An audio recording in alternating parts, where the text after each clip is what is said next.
히브리서 10장 26절에서 31절까지 말씀, 제가 하나님 말씀을 봉독하겠습니다. 하나님 말씀에 귀를 기울이십시오. 우리가 진리를 아는 지식을 받은 후 짐짓 죄를 범한즉 다시 속죄하는 제사가 없고 오직 무서운 마음으로 심판을 기다리는 것과 대적하는 자를 태울 맹렬한 불만 있으리라. 모세의 법을 폐한 자도 두세 증인으로 말미암아 불쌍히 여김을 받지 못하고 죽었거든. 하물며 하나님의 아들을 짓밟고 자기를 거룩하게 한 언약의 피를 부정한 것으로 여기고 은혜의 성령을 욕되게 하는 자가 당연히 받을 형벌은 얼마나 더 무겁겠느냐. 너희는 생각하라. 원수 갚는 것이 내게 있으니 내가 갚으리라 하시고 또 다시 주께서 그의 백성을 심판하리라 말씀하신 것을 우리가 아노니 살아계신 하나님의 손에 빠져들어가는 것이 무서울진저. 아멘. 이것은 하나님 말씀입니다. 하나님께서 오늘 이 말씀을 통해서 우리에게 은혜 베풀어 주시기를 원합니다. 오늘은 왕이신 그리스도 주일입니다. 우리 주님께서 왕으로 좌정하시고 이제 다음 주부터 강림절, 대림절이라고 하고 대강절이라고 하기도 하고, 그죠?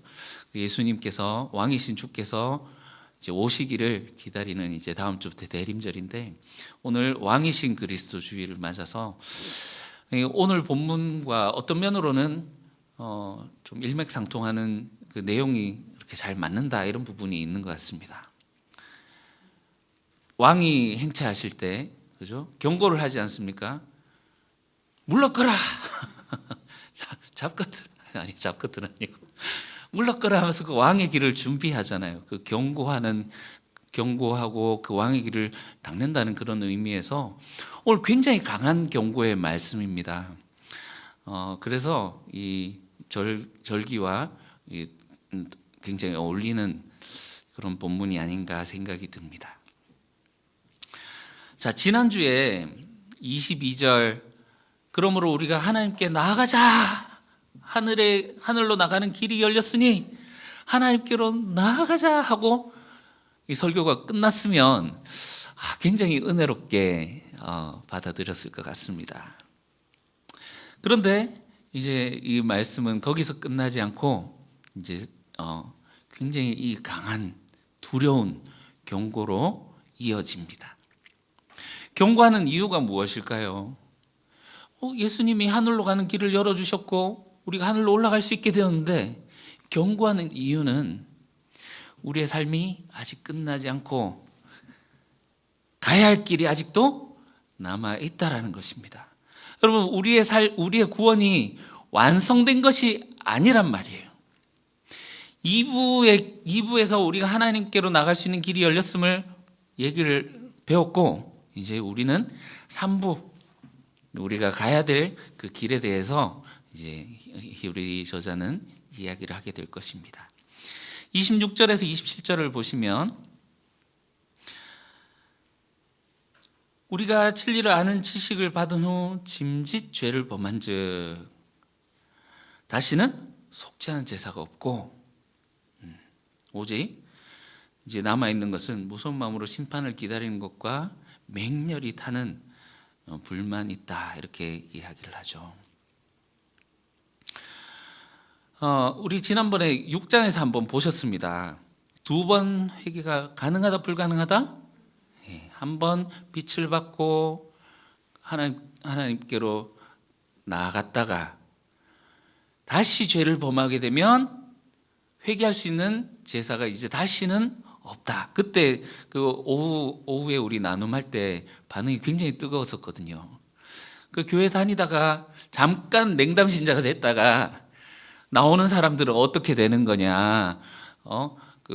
베드로도 부인했다가 다시 예수님께로 나왔는데 그럼 어떻게 되는 거냐? 막 이런 질문들이 굉장히 많이 쏟아져 나왔습니다. 아직도 이것이 우리가 소화하기에는 너무나도 어려운 부분인 것은 확실합니다.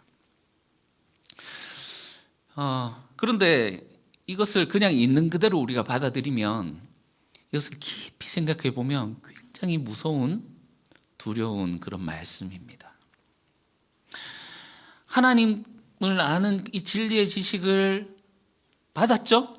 특히나 우리는 이 어려운 단단한 음식을 먹는 그 2부를 지나가면서 우리가 이 히브리서 저자가 말하고 있는 이것들을 다 배우고 알게 되었단 말이죠. 이제 우리는 죄를 지으면 다시는 우리의 죄를 사할 수 있는 제사가 없다라는 말씀은요, 여러분 너무나도 두렵지 않습니까? 그래서 중세 때는요, 세례를 안 받았어요. 죽기 바로 직전까지. 목사님 빨리 어디서 지금 숨 꼴짝꼴짝 넘어갑니다. 막 죽기 바로 전에 불러가지고 세례를 받았어요.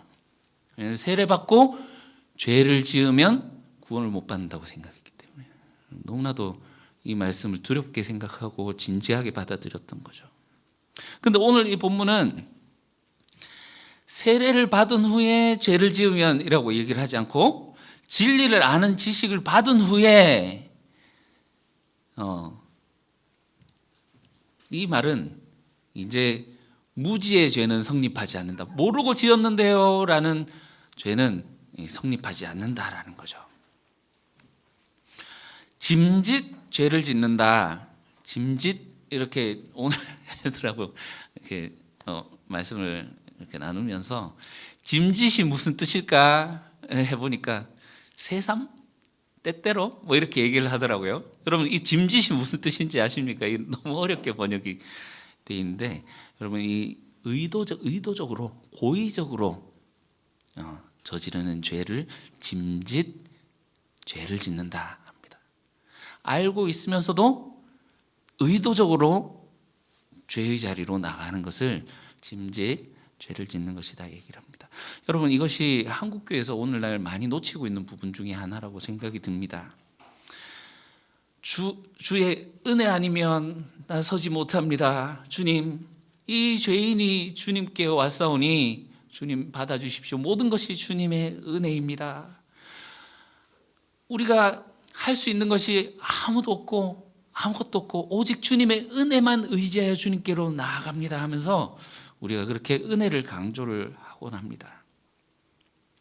그런데 알지만 어쩔 수 없다라고 그렇게 기도를 하면서 그걸 은혜로 덮어버리지만 본문은 분명히 경고를 하고 있습니다. 알면서도 죄를 짓는 것은 정해진 운명이 있다. 27절에 나오죠. 오직 무서운 마음으로 심판을 기다리는 것밖에 없다. 거기는 맹렬한 불이 있을 것이다. 모든 걸 다 태워버린다는 거죠. 여러분 오늘 밤 만약에 하나님께서 여러분의 생명을 거두어 가신다면 우리 전도할 때 이런 질문 많이 던지잖아요. 오늘 밤 만약에 하나님께서 우리를 데려가신다면 그리고 하나님 심판대 앞에서 우리는 어떤 판결을 받게 될까요? 너 알면서 죄를 지었구나 하는 그 죄 때문에 이 정해진 운명, 그런 자들이 정해진 운명, 이런 심판에 처해지게 될까요? 아니면 잘했다 하고 거기서 구원을 받게 될까요? 여러분 오늘 이 설교를 대하실 때 여러분 삶에서 마지막으로 듣는 설교라고 생각을 하시고 들으시면 이 히브리서 저자가 우리에게 오늘 주는 이 경고가 더욱더 우리 마음 깊이 새겨질 줄로 믿습니다. 좀 무겁게 오늘 이 말씀을 받아들일 수 있으면 좋겠어요. 26절을 다시 보시면 사실 생각할 것이 굉장히 많고 이 하나하나가 굉장히 우리가 들여다봐야 될 것이 많습니다. 진리를 아는 지식을 받았다. 진리를 아는 지식이 무엇일까요? 여러분 아까 말씀드렸지만 6장 본문이 이것과 평행하는데 6장에서도 거기서는 한번 빛을 받고 이렇게 표현을 했거든요. 이 진리를 아는 지식을 받았다라는 것은 복음을 듣고 주님께로 회심하는 것을 일단은 의미합니다. 하나님께로 우리가 전향합니다. 돌이키겠습니다. 진리를 아는 지식을 받았죠. 그런데 또 한 가지는 우리가 2부를 통해서 배웠습니다. 이 진리의 말씀에 대해서 배웠죠. 2부에서 이 히브리서 저자가 강조하고자 하는 것은 우리를 하나님 앞에 세우고자 합니다. 예수 그리스도께서 드린 이 제사로 말미암아서 하늘로 갈 수 있는 길이 없었는데 그 길을 자기의 피로 여시고, 그리고 이제 새 언약의 당사자로서 하나님 앞에 부르심을 받은 자들로 하나님 앞에 세워놓는 것이 이 히브리서 저자가 2부를 통해서 우리에게 하고자 하는 그 메시지의 핵심이라고 봅니다. 그래서 지난주에 하나님께 나아가자 하면서 이렇게 했잖아요. 여러분, 우리가 진리를 아는 지식을 받았지 않습니까? 이것을 알면서도 짐짓 의도적으로 죄를 지으면 심판에 처하게 된다라는 거죠. 그럼 죄는 무엇일까? 죄란 무엇일까요? 이것을 29절에 조금 더 이제 구체적으로 이야기를 해주고 있습니다. 첫 번째, 3가지를 말하고 있죠. 하나님 아들을 짓밟는 것. 두 번째는 자기를 거룩케 한 언약의 피를 부정한 것으로, 정말 하찮은 것으로 여기는 것. 세 번째, 은혜의 성령을 욕되게 하는 것. 하나님의 아들을 짓밟는 것이 죄입니다. 이렇게 하면 여러분 어떻게 반응하시겠습니까? 우리가요? 그런 적 없는데요? 이렇게 하시겠죠? 여러분, 하나님께서는 정해놓으셨어요. 지금 예수님이 어디 계시죠? 하나님 보좌 우편에 앉아 계십니다. 언제까지 앉아 계십니까?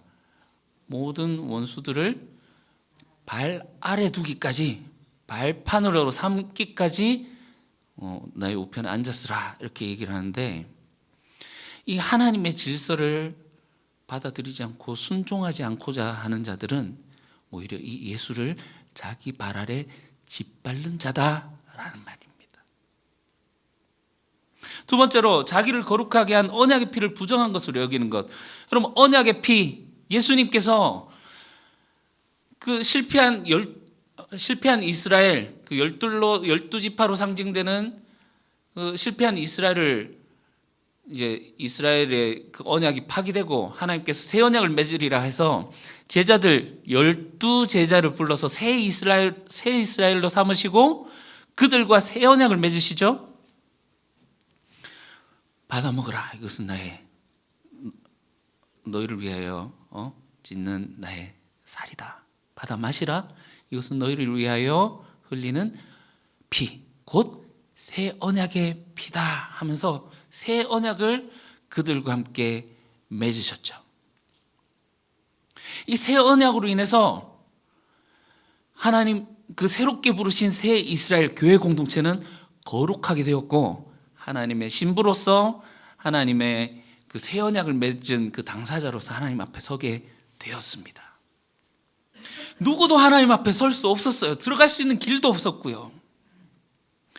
그리스도께서 피로 들이신 자신의 생명을 들여 올리신 그 제사를 하나님께서 받으시고 우리가 하나님께로 나아가는 그 양심이 깨끗하여지고 하나님께로 나아갈 수 있게 되었다라는 거죠.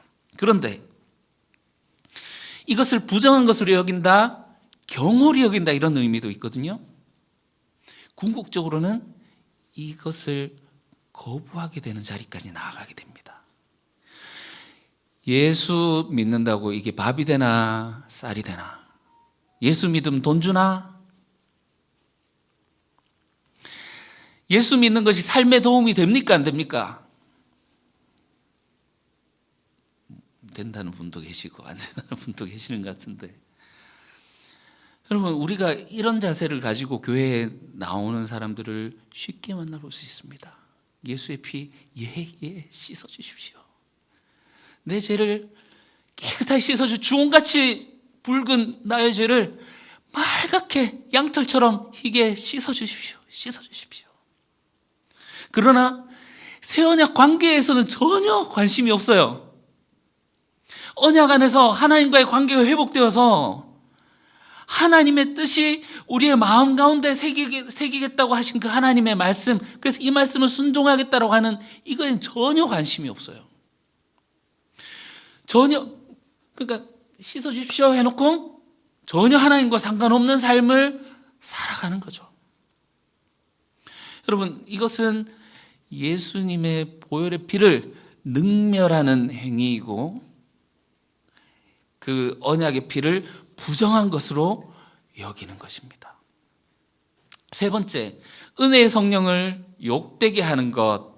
오늘 보시면 모독하는 것 이렇게 되어 있습니다. 성령을 모독하는 것. 여기 모독한다라는 말은 거만하다, 오만하다라는 그런 의미가 담겨 있습니다. 새 언약의 특징은 두 가지로 정리를 했죠. 첫 번째, 내 법을 외부에 있는 돌판이 아닌 어디 새기겠다? 마음에 새기고 생각에 그것을 기록하겠다 하셨어요.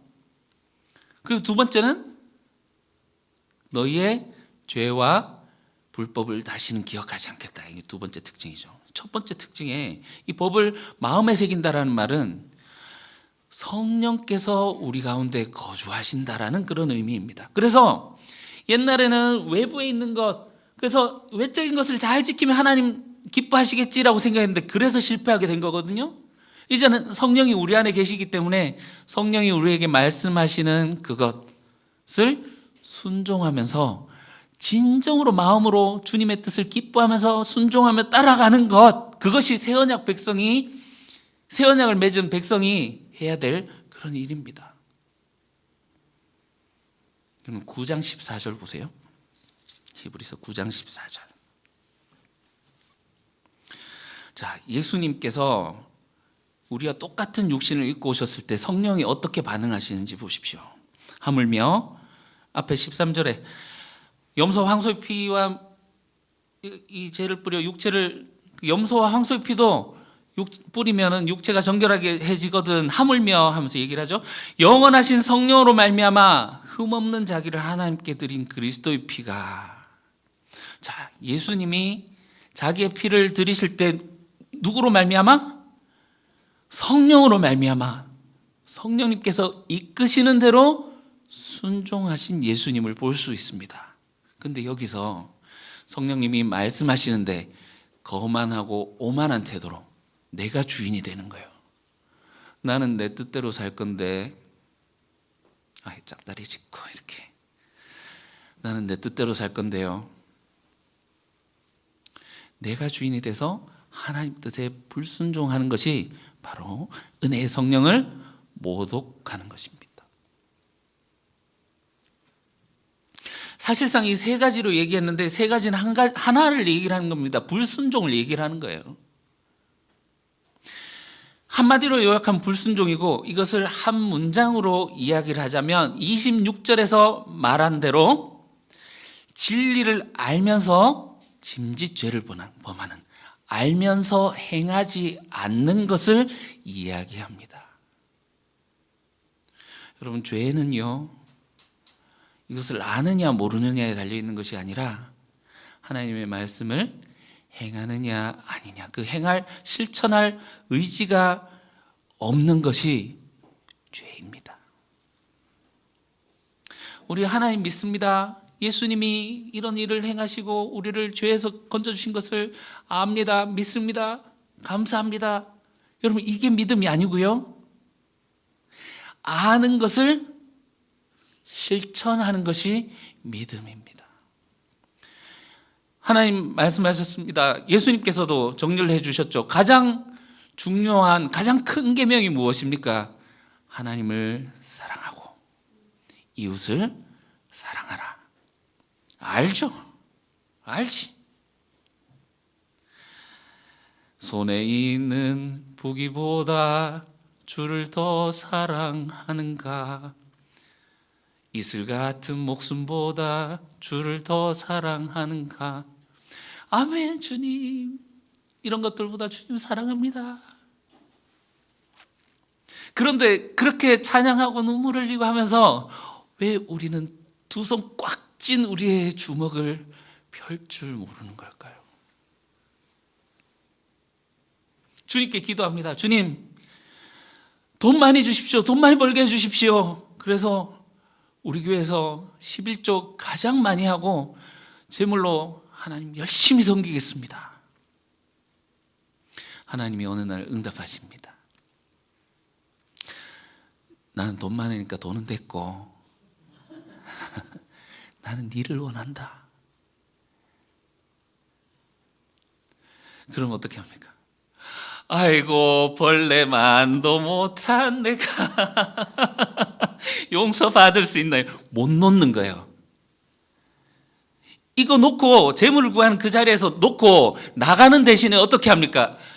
벌레만도 이러고 있는 거죠. 알면서도 순종하지 않는 거예요. 하나님 사랑하면 이웃을 사랑하라. 예수님 말씀하셨죠. 원수까지도 사랑하고 용서를 하되 7번에 70번까지도 용서를 해라. 알죠? 아는데 알지만 저놈만큼은 내가 용서 못하겠습니다. 요 행동만큼은 제가 용납할 수 없습니다. 이웃 사랑으로 구제하라. 하나님의 손이 되어서 그들을 도와라. 주님, 얼마 정도나 도와야 될까요? 1,000원짜리 한 장 이렇게 쥐어주면서 만족하기도 하고, 또는 아이고 저 불쌍해라. 불쌍한 마음을 가진 것으로 여러분 내가 착한 사람이다라고 착각하면서 살아가진 않습니까?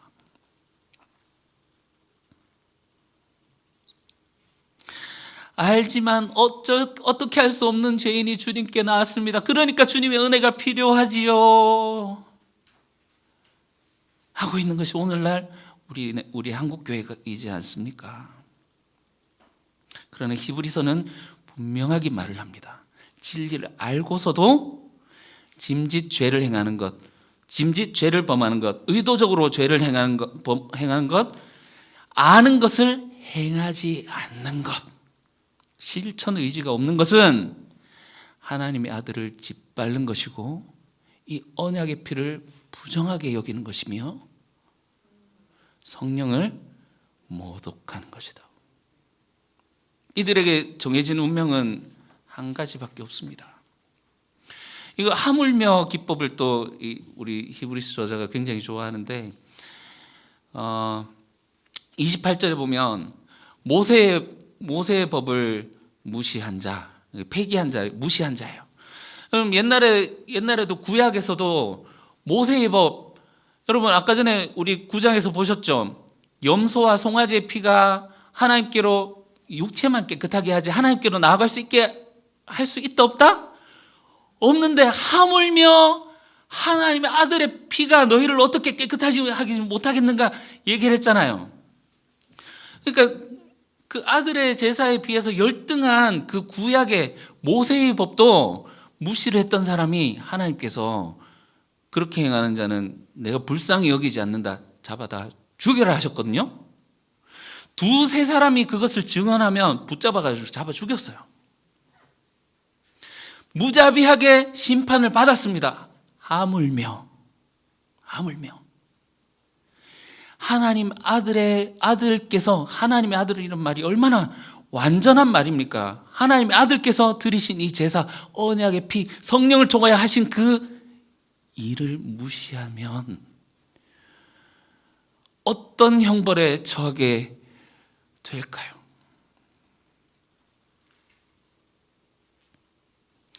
영원한 심판이죠. 27절에 나오지 않습니까?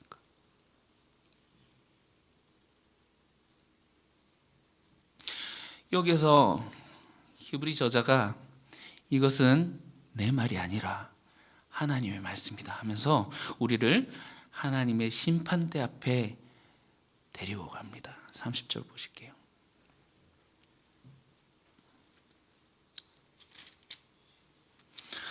원수 갚는 것이 내게 있으니 내가 갚으리라 하시고 또다시 주께서 그의 백성을 심판하리라 하신 말씀을 우리가 아노니, 이게 신명기 32장 35절 36절 말씀인데요. 하나님께서 이 이스라엘 백성을 억압하고 있는 원수들을 하나님께서 심판하시고 그들에게 보응하시고, 원수 갚는 것이 내게 있다, 그들에게 보복할 것이다, 그리고 너희들을 옹호할 것이다 라는 하나님의 신명기 말씀이거든요. 여러분 조금 이상하시죠? 그러니까 이게 신명기뿐만이 아니라 시편에도 나오고 구약의 여러 부분에 나옵니다. 하나님께서 너희를 억압하는 원수를 심판하시고 너희를 구원하겠다라는 말씀으로 이렇게 나오는데, 히브리서 기자는 지금 이 원수 갚는 것이 나에게 있으니 내가 내 백성을 심판하리라, 오히려 백성을 심판받는 자리로 이렇게 데리고 갑니다. 이거 어떻게 된 거죠?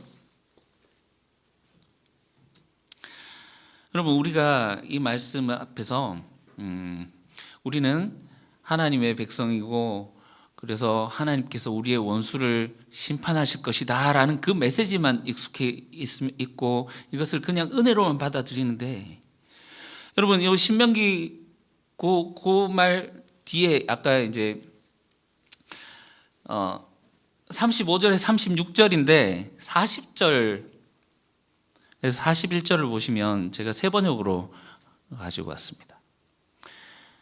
내가 하늘로 손을 들고 내가 나의 영원한 삶을 두고 맹세한다. 내가 살아있음을 두고 하나님 맹세하시는데요, 나는 나의 칼을 날카롭게 갈아서 내 손으로 재판을 주관하며 내 원수들에게 보복할 것이다. 그리고 나를 미워하는 자들에게 내가 보응하겠다.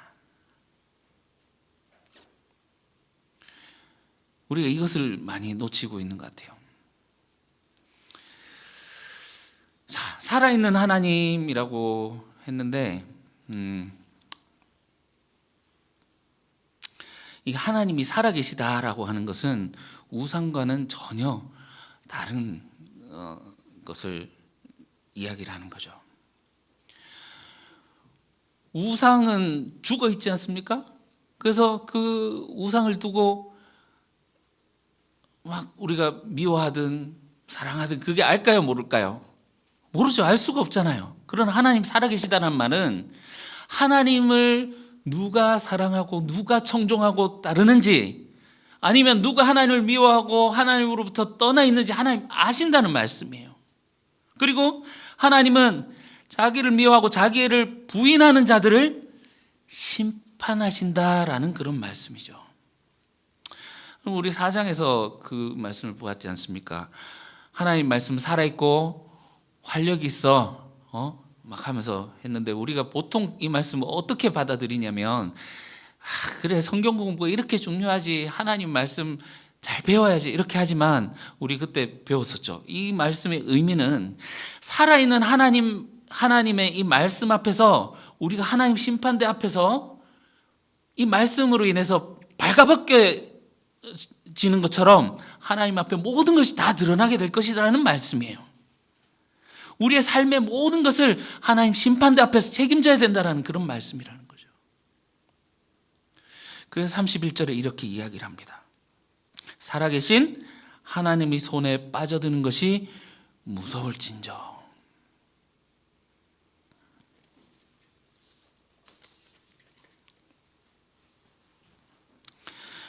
여러분, 제가 동전이 없는데 500원짜리 동전 보면 한쪽에는 500 써 있고 500이라고 있고 한쪽에는 학이 이렇게 날고 있죠. 분리할 수 있습니까? 없습니까? 없죠. 그럼 심판과 구원은 분리할 수 없는 한 가지 사건입니다. 한 가지 사건. 구원한다라는 것은 다른 것을 심판한다는 말씀이에요. 양을 구원한다라는 것은 염소를 심판하신다는 의미죠. 하나님께서 하나님 백성을 구원하신다, 그들을 보응하신다라는 말씀은 그들을 지키기 위해서 하나님 백성이었었지만 하나님을 떠나고 하나님을 미워하는 자들을 심판하신다라는 그런 의미가 담겨 있다라는 거예요. 그래서 하나님 백성을 구원하신다라는 말을 히브리서 저자는 심판하신다라고 하는데 동일한 말씀입니다. 끝까지 하나님 백성으로 남아있고 그 언약 관계에서 지키고 있는 자들을 하나님은 구원하시되, 중간에서 도태되고 탈락하고, 지난주에 우리 보셨잖아요. 모이기를 패하는 자들의 습관처럼 하지 말라. 그들이 이 모이려고 하는 사람들의 마음을 흔들어 놓고 하나님의 백성의 자리에서 떨어져 나가게 하는 그 역할을 하는 자들, 그래서 배교의 자리에 서는 자들, 하나님께서는 심판하신다라는 말입니다. 여러분, 오늘 이 히브리서 저자의 이 이야기를 듣고 혹시 두려움이나 불편함이 마음에 있으십니까? 내가 정말 하나님 심판대 앞에서 알면서도 행하지 않은 나의 나태함, 이 나이브하게 정말 이 하나님의 언약의 관계를 너무나도 소홀하게 여겼던 이런 모습들을 보면서 정말 지금 우리가 하나님의 그 심판 앞에 설 때 어떻게 될지 생각해 볼 때 굉장히 두려운 일이지 않습니까? 그런데 사실 히브리서 공동체, 이 말씀을 듣고 있는 히브리서 공동체를 생각해 보면 그들이 얼마나 극악무도한 죄를 지었을까요? 해봐야 여기 나와가지고 예배드리고 있는 사람들이, 이 말씀을 듣고 두려워하는 사람들이 얼마나 극악무도한 죄를 지었습니까? 단지 어떤 면으로는 이 현실에 압도되어서 이 진리를 바라보지 못하고 있는 그런 상황일 뿐이죠. 그런데도 불구하고 이 히브리서 저자는 왜 이렇게 강하게 경고를 하고 있을까요?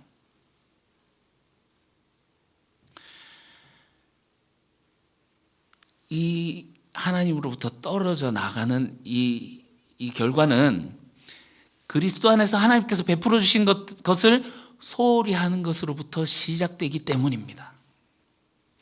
여러분, 우리가 신앙생활을 하다 보면 타성에 젖어서 이렇게 지금까지 해왔던 대로 방종하면서 타성에 젖어서 신앙생활을 하기도 합니다. 그렇게 되면 높은 확률로 어떻게 됩니까? 이 어려움이 올 때 이 예배 모임에서 단절되게 되는 것. 모이기를 패하는 자들처럼 이제 못 나가겠다. 내가 나가니까 내한테 닥친 어려움, 힘듦. 하나님께 나아가자. 그래서 믿음과 소망과 사랑을 가지고 하나님께 나아가고 그것으로 살아가자 해야 되는데 안 나가는 거예요. 알면서도 이것을 행하지 않는, 그냥 삶을 방치해버리는 거죠. 예수님의 제사가 우리를 깨끗하게 하고 새 언약 백성으로 우리를 세우셨고, 그것을 알면서도 고의적으로, 그리고 결국은 공개적으로 예수님을 나는 모르는 사람이라고 그 박해 앞에서 고백하게 되는 그 자리까지 나아가야 된다는 겁니다. 여러분, 오늘 말씀이 정말 이렇게 깊이 생각을 해보면 굉장히 두려운 말씀입니다. 아닌 게 아니라 27절에부터 31절까지 무서움으로 이렇게 싸져 있어요. 27절 보면 오직 무서운 마음으로 하면서 시작해서 31절에 살아계신 하나님 손에 빠져드는 것이 무서울진저 하면서, 여러분, 이 무서움, 두려움이 어떤 감정입니까? 이거를 정의해 보면 파괴나 고통을 가져오는 다가올 그 사건 앞에서 불안하거나 고통스러운 감정을 우리는 무섭다라고 합니다. 아직은 다가오지 않았지만 곧 다가올, 그리고 그것을 행할 능력이 있다라는 것을 우리가 안다면 하나님께서 이것을 행하시는 분이시다, 그리고 이 심판이 우리의 앞에 있다 라는 것을 알 때 우리는 두려워하고 무서워합니다. 그러나 여러분, 우리가 이 무서움에 매몰되어서는 안 되겠습니다. 19절 보실까요? 10장 19절. 앞에서 뭐라고 했습니까? 그러므로 형제들아, 우리가 예수의 피를 힘입어 성소에 들어갈 무엇을 얻었다고요? 예, 무서움과 전혀 반대의 말이죠. 우리는 담력을 얻은 자입니다. 무서움이 아니라요. 여러분, 이 말씀을 잘 생각해 보세요. 이미 배교자들은 여기 없어요. 그렇죠? 이 말씀을 듣고 들어야 될 자들은 사실 여기 없어요. 다 떠나고 배교하고 없습니다. 그랬던 자들이 이 메시지를 들으면 두려워할까요? 아이고, 이미 갔는데 그죠? 이미 그런 자들은 갔고, 이 말씀을 들으면서 두려워하고, 아이고, 어떡하지? 안절부절 못하는 사람들에게 지금 이제 희망과 담대함을 주기 위해서, 여러분, 이 책망하기 위해서, 정말 우리를 지옥에 빠뜨리기 위해서 히브리서 저자가 이야기를 하는 것이 아니라, 두려운 마음, 이 살아있는 양심을 가진 자들이 하나님께 나아갈 수 있는, 아직 우리에게는 그런 일이 일어나지 않았잖아. 아직 이게 심판이 있기 전이잖아. 우리가 잘할 수 있다. 하나님께로 나아가자. 같이 나아가자. 격려하기 위해서 지금 이야기를 하는 거예요. 그리고 분명하게 경고죠. 배교의 자리에 서지 않도록. 아는 것을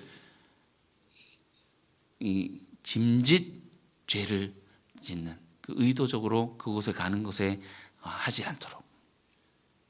그래서 다음 주에 이어지는 것이, 그래도 우리 잘하고 있잖아. 우리는 그렇지 않잖아. 하면서 위로하고 격려해 주는 말씀이 다음 주 말씀입니다. 여러분, 그럼에도 불구하고 우리가 빨리 다음 주 본문으로 가지 말고, 이번 주는 이 본문의 이 두려움 가운데, 무서운 말씀 가운데 우리가 좀 오래 좀 머물러 있어 보면 좋을 것 같습니다. 알면서 의도적으로 짓는 죄가 이렇게 무겁고 무서운 죄라는 사실, 아들을 짓밟는 것이고 그 언약을 하찮게 여기는 것이며 성령을 모독하는 죄다. 결국 그런 자들에게 닥치는 운명, 하나님으로부터 끊어지게 된다라는 것이요. 여러분, 지난 이거 준비를 하는데 한 분이 저한테 이렇게 물으시더라고요. 이 당시에 이 히브리서 저자들이, 히브리서 공동체가 이 설교를 듣고 어떤 식으로 받아들이고 어떻게 반응했을까요? 이렇게 한 분이 물으시더라고요. 여러분, 영화나 책이나 이런 것을 보셔서 아실 거라고 생각됩니다. 콜로세움, 그 로마의 그 원형 경기장에다가 믿는 자들을 몰아넣고 어떻게 합니까? 사자나 곰이나 맹수들을 풀어놓고 그들을 잡아 죽이는 그런 것을 유의로 삼고 로마 사람들이 즐겼잖아요. 그런데 그 사형장에 들어서는데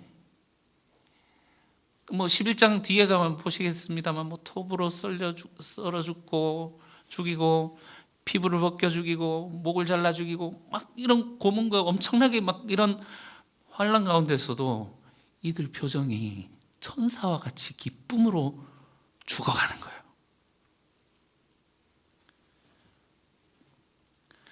정말 이들은 하나님 앞에 서서 하나님께서 행하신 이 일이 실제로 진리이며, 제가 예전에 봤던 영화인데 제목은 기억이 안 나는데, 아이의 눈을 이렇게 가리면서 5분만 참으라고. 그 뒤에 우리는 하나님을 보게 될 것이다.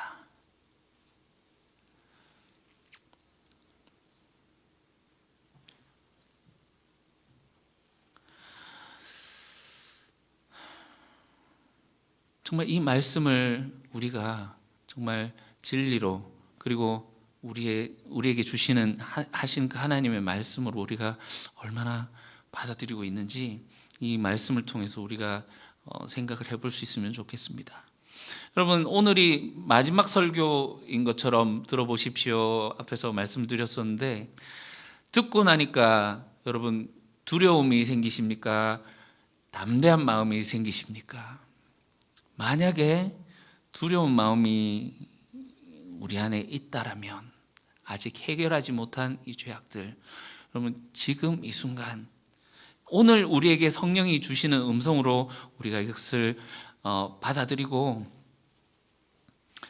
담대함의 자리로 나아갈 수 있도록 우리 이제는 주님께서 주신 그 말씀을 불순종하고 있던 그 자리에서 떠날 수 있으면 좋겠습니다. 지금 당장 떠나서 그 담대함의 자리, 하나님께로 우리가 나아가자, 예수의 피를 힘입어서 하나님께로 나아가자 했던 그 담대함의 자리. 그러나 이 자리에 서게 되면 이제 우리는 11장부터 보실 테지만 이제 우리의 삶에는 인내가 필요한 그 길을 가게 될 것입니다. 그러나 그 길의 끝에서 주님께서 나를 맞아주시리 하는 그 주님의 환영, 주님께서 맞아주시는 그것을 우리가 주님께로 나아가게 될 것입니다. 오늘 왕이신 그리스도 주일입니다. 왕이신 그리스도라는 말은 여러분 이 그리스도께서는 지금도 살아서 하나님 보좌 우편에 앉아 계신 분이십니다. 그리고 지금도 다스리고 계시지만 나중에 하나님의 때에 그 자리에서 일어나실 때 이 세상을 심판하시며 악에 속한 모든 것들을 심판하실 것입니다. 그때 그분께서는 자기를 미워하고 부인하며 살았던 자들을 악과 함께 영벌에 처하시며, 그러나 인내를 가지고 그분을 바라보며 믿으며 신뢰하며 순종하며 살았던 자들에게는 구원의 근원이 되신다. 그들을 거기서 구원하고 그들에게 갚아주심, 상 주시며 그들과 함께 하실 것입니다. 주님 다시 오실 그때까지 우리가 인내함으로 주님을 바라봄으로 좌로나 우로나 치우치지 않고 이 길을 완주하게 되는 저와 여러분들 되시기를 주님의 이름으로 축원합니다. 기도하겠습니다. 살아계신 하나님, 우상은 우리의 마음과 생각을 알 수 없지만 하나님은 살아계시기 때문에 우리의 중심을 꿰뚫어 보시며 우리의 양심을 알고 계십니다. 주님, 우리가 온전히 주님 앞에서 살게 하시되 주님께서 우리에게 베푸르신 은혜를 생각하며 그 아는 대로 또한 우리가 살아가며 주님께 영광 돌리도록 이 길을 가는 데 있어서 인내로 끝까지 이 경주를 마칠 수 있도록 도와주시고 힘주시옵소서.